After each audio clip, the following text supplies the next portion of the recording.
issues associated with nano and microplastics passing over the brain-blood barrier into human blood, placenta, breast milk, every organ. Yeah, it's all kind of just true. And one of the things that just happened was last week, the guys at Ringer managed to publish a new updated version of studies that have come out. And listen, if we can be honest, some of these studies have been around literally since the 1970s, but advanced studies that pushed out in 2022 from Harvard and also through Penn State University that focused on microplastic.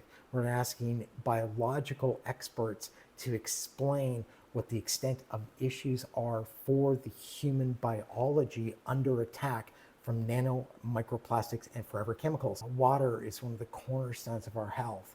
It's one of the primary areas that nano, microplastics, and forever chemicals are reaching you through tap water, through plastic bottled water, through improperly installed RO systems, through all of the plastic housings, plastic filters, plastic everywhere. So what we wanted to do is we wanted to create a solution that helped to address 4 primary areas. And I think this is really important. If you're trying to find a solution, you have to have a criteria in place in order to make sure that that solution is validated. And by the way, hanging on to what came out of 1 gallon of tap water using the distillation process yesterday, okay? So this was left over from 1 gallon of tap water. And that was our number 1 criteria, was does the solution actually clean the water?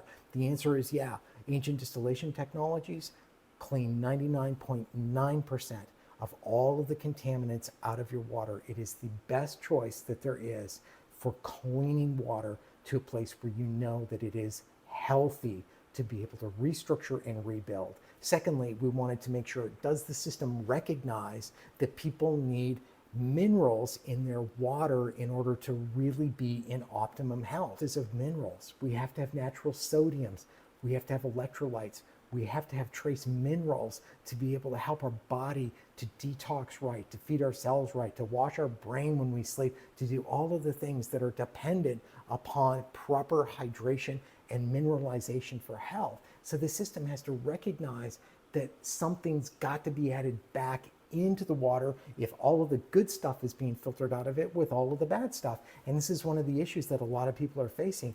They're dealing with reverse osmosis systems, filtration systems, which, by the way, just knock on it, tell me if it's plastic or not. You can just email me and say, yeah, Kirby, you're right, it's plastic. Anyway, or you can just check, be great.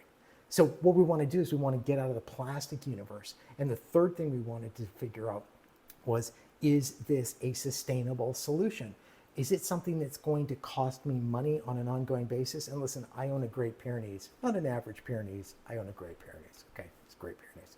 And when I bought him as a puppy, he's like, oh man, this is fantastic. And then he turned into 154 pounds and $200 a month in dog food. Every month later, we're like, I love this dog so much, but holy cow, I needed to calculate this. But this is what goes on with a lot of the solutions that people come up with, is they wind up installing things in their house that require professionals to keep coming back, filters to be changed. And then you're like, oh, when did I change that filter? Do you think that filter needs to be changed? If this is what's coming out of 1 gallon of tap water, how is a filter the size of a loaf of bread going to be able to separate all of this garbage out of your water? How do you know that it's working?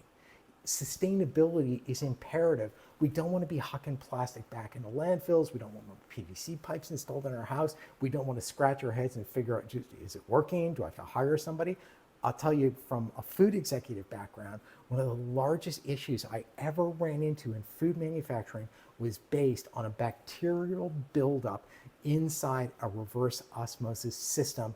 And the fourth thing that we wanted to make sure was, is this economical? Listen, economy is really important to us. And a system that costs about 1/3 of what the average American household is spending on water and plastic bottles every year is a good solution.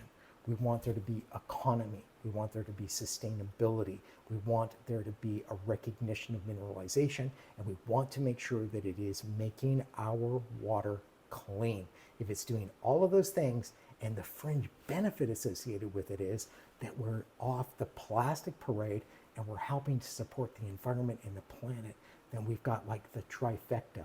If you'd like more information about how to protect your family from microplastics and forever chemicals in face of all of the new articles that are hitting the internet daily at this point in time, then subscribe, hit the link below, and we're going to send out tips to you that will help you to protect yourself, not just in the area of water, which is imperative and one of the largest places where contamination is hitting your family and you right now, but in other areas. Make sure to like, link, subscribe, get your free resources, and be part of the community